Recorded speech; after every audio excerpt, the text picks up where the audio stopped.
Yes, mechi ya mwenye nyumba na mpangaji zilikuwa dakika 90 bora sana kwa timu zote mbili. Nafikiri utarudi kwenye kipindi cha kwanza, namna ambavyo makocha walianza, kila mmoja alifanikiwa kwa asilimia kadhaa. Tarudi kwa Young Africans, alijaribu kutaka kupushi ili aweze kupata kile ambacho alikuwa anakihitaji, na of course akafanikiwa kukipata kile ambacho alikuwa anakihitaji kupitia kwa Maxim pia Zengeli.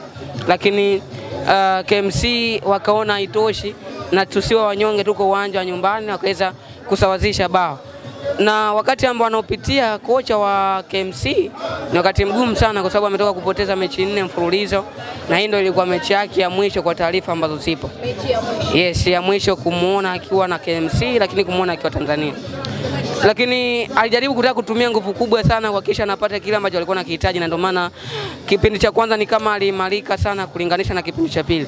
Haikutosha kipindi cha pili. Young Africans ni timu kubwa, ina wachezaji ambao wamejitosheleza kukupa matokeo ya aina yoyote ndani ya dakika 90.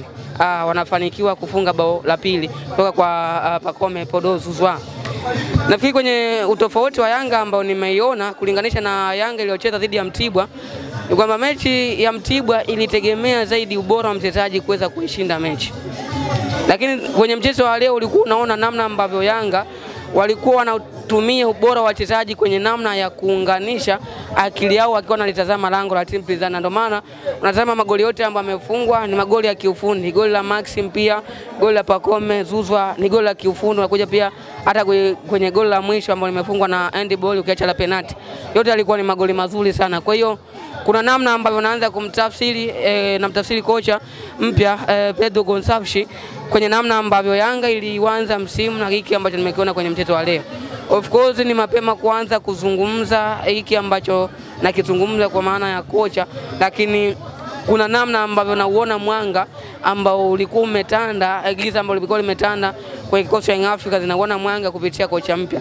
Kwangu mimi nafikiri kwenye CV ambayo uko nayo haitotosha kuweza kuifanya Young Africans ikafikia malengo ambayo inayahitaji. Japo kwenye michuano ya kimataifa tayari wamefikia malengo kwa mujibu wa engineer Saidi, kwamba ilikuwa makundi ndo malengo yao, na of course wamefika. Twende sasa kwenye ubora wa mchezaji mmoja mmoja. Nafikiri bado Young Africans ukilinganisha na Yanga ambayo imemaliza msimu ya Hamdi Mirudi, kuna utofauti mkubwa kulinganisha na Yanga ya sasa, kwa sababu eneo pekee ambalo tunaamini ndio eneo ambalo linakupa consistency ama inakupa balance ya wewe kushinda mechi zako ni eneo la katikati. Na eneo la katikati kwa hivi sasa kwa Young Africans ni kama limepoteza mawasiliano kulinganisha na msimu uliopita. Kwa msimu uliopita Aucho alikuwa ni kama moyo ama engine ya Young Africans wa kuamua nyakati gani ambazo Yanga inachambulia, wakati gani Yanga inajilinda, wakati gani ambao timu ina possess. Alikuwa na huo uwezekano wa kuaminiwa kwamba nitakuachia kazi ya kuilinda back four, and then Maxim, kwa maana Maxi, Pacome Zouzoua, Mudathir Yahya, Duki Abuya, wao wakawa kama ni supplier, kwa maana kuichukua mipira kutoka kwa Aucho na kuanza kuisupply kwenye maeneo tofauti ndani ya uwanja. Lakini kwa hivi sasa uone kila ambacho kilikuwa kinafanyika msimu uliopita kama kinafanyika. Mchezaji pekee ambaye ulikuwa unategemea aweze kuvivaa viatu vya Khalid Aucho ni Musa Barakonte, ambaye ni kama amefeli. Kwa maamuzi haraka makocha huwa kosi mbinu na switch baadhi ya wachezaji ambao hayakuwa maeneo yao asili, ama walikuwa wapenyi imani kubwa ya kucheza kwenye ile eneo, na hivi sasa unaona wanacheza. Ameanza Azizi Ndambwile kipindi cha Roman Falls, lakini unaona ujio kocha mpya kwenye mchezo wa leo ameapply Duki Abuya. Hiki ni kitu ambacho kinamkosesha kocha kuweza kufanya vitu vyake kwa uhuru, kwa sababu kwanza anakosa vitendea kazi ambavyo vingeweza kumfanya tumtafsiri kama kocha bora kwenye namna ya kuifanya timu yake flow kucheza, lakini namna ya kushinda. Lakini yote kwa yote unakuja kupia kwenye eneo la ushambuliaji, hayupo Clement Mzite, yupo Prince Dube, lakini kiwango ambacho yuko nacho Dube inawezekana kinawasikitisha mashabiki wengi wa Young Africans, kwa sababu na mchezaji pekee ambaye ni kama unamtegemea kwa hivi sasa, kwa sababu alikuwepo msimu uliopita, lakini kwa maana ya kiwango ambacho amekuwa nacho ama tabia zake za kiuchezaji zimekuwa zikimpa imani zaidi, mbali na kuwa kile ambacho anakifanya kocha anaendelea kumwamini, kwa maana mbali na magoli anayokosa, lakini bado kocha anatamani aendelee kuwa anacheza, kwa sababu akiwa uwanjani si mchezaji ambaye ni mzigo.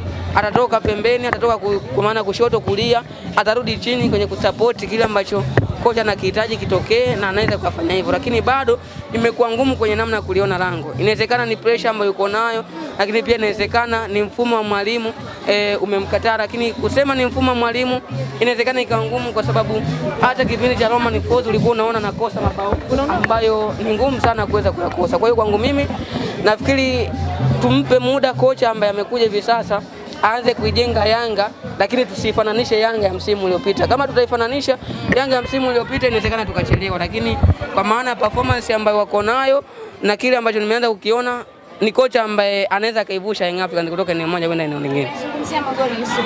Tuzungumzie goli la penalty ambalo mengi yameanza kuzungumzwa. Kocha wa KMC amelalamika na kusema haikuwa penalty halali. Jicho lako limeona nini kwenye hilo?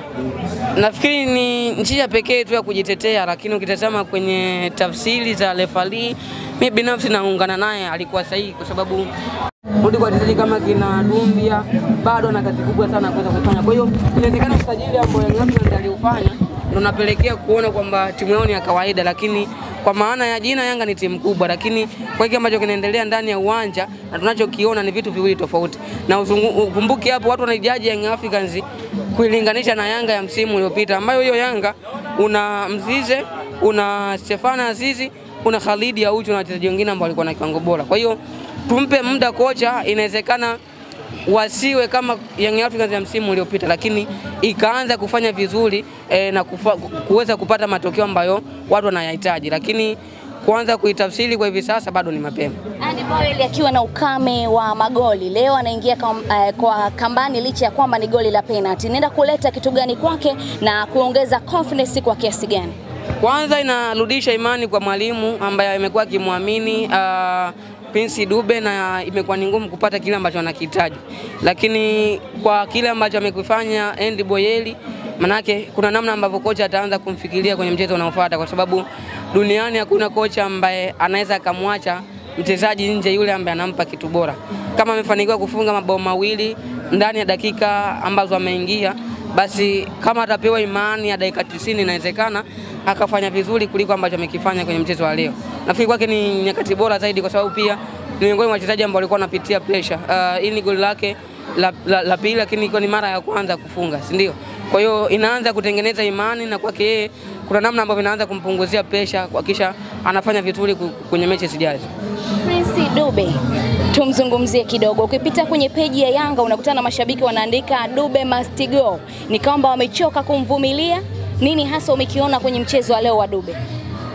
Kama Dube ataendelea hivi, bila shaka naona kabisa Young Africans dirisha dogo wakiingia sokoni kutafuta mshambuliaji mwingine, kwa sababu eneo pekee ambalo linaweza likane kukupa ubingwa ama alama 3 ni kwenye eneo la ushambuliaji, lakini kama kwenye hilo eneo basi uwezekano wa kupata hata goli moja kwenye kila mchezo ni ngumu kutoka kwa Dube, basi inawezekana tukawa tunamtafsiri tofauti. Lakini kwangu mimi naamini pressure ambayo anaipitia Dube kuna namna ambayo inapunguza yale makali ambayo amekuwa nayo, na kitu ambacho nashindwa kukielewa ni kwamba kinachotokea hivi sasa ni kama kinajirudia kwa msimu uliopita.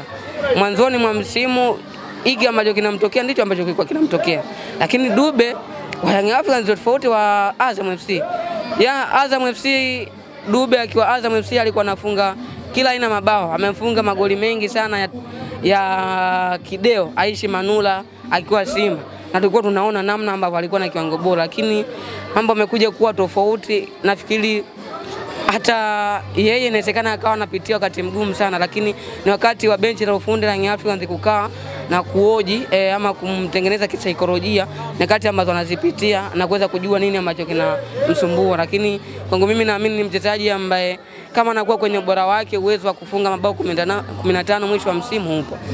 Tumaliza na hili. Young Africans waboreshe wapi kuelekea michuano yao kimataifa kwa namna ambavyo mwatazama? Yanga anahitaji kuboresha zaidi kimuunganiko, yani anahitaji kutengeneza muunganiko ambao hautategemea mchezaji mmoja kushinda mechi. Nafikiri tukirudi kwenye ubora wa mchezaji mmoja mmoja, inawezekana tukapata idadi ya wachezaji kadhaa ambao ni bora, lakini ubora wa mchezaji pekee bila kutegemea timu inawezekana ikawa ni ngumu kupata kitu bora, na kocha anaifundisha timu ili kutengeneza timu, kwa maana kutengeneza timu ambayo itakuwa inacheza kwenye muunganiko ambao anautaka.